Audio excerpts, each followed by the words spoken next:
I'm Cliff Eley. I'm a workers' compensation attorney in Colorado. I only represent injured workers, and I've been doing that for 27 years. Today I want to talk to you about private investigators and video surveillance.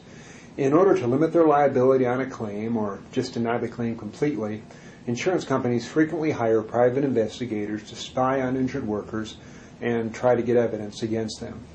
It used to be that they only did this when a person said that they were permanently totally disabled, meaning that they could not return to work at anything. But now it's done all the time, and sometimes just a few days after the accident. I actually had a carrier send a private investigator to wait for my client when he went to his doctor's office for his appointment as a result of a broken finger.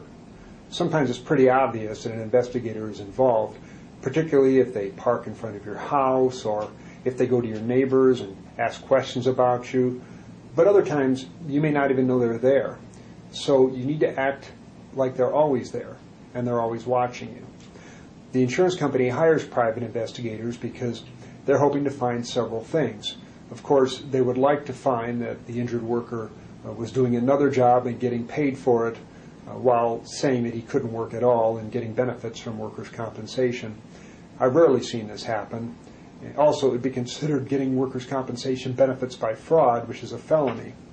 In spite of what you hear, that doesn't happen very often. They also hope to find the worker violating his restrictions.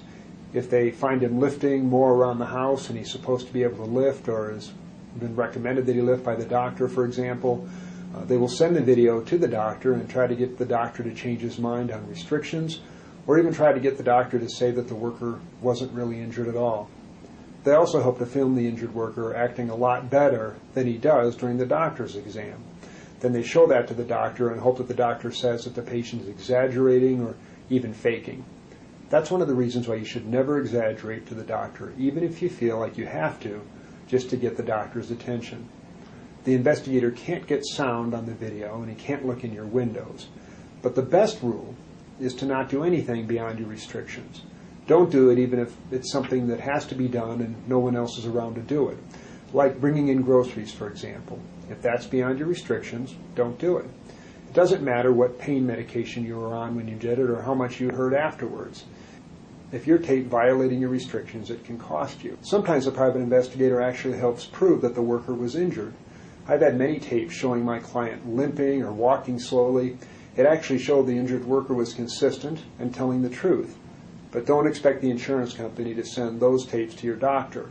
That's why I always ask the insurance company for any video they have, even if they don't intend to use it. It sometimes helps my client's case. If you have any questions regarding private investigators or surveillance or any other aspect of workers' compensation, please call me. I'd be happy to answer any questions you have at no charge.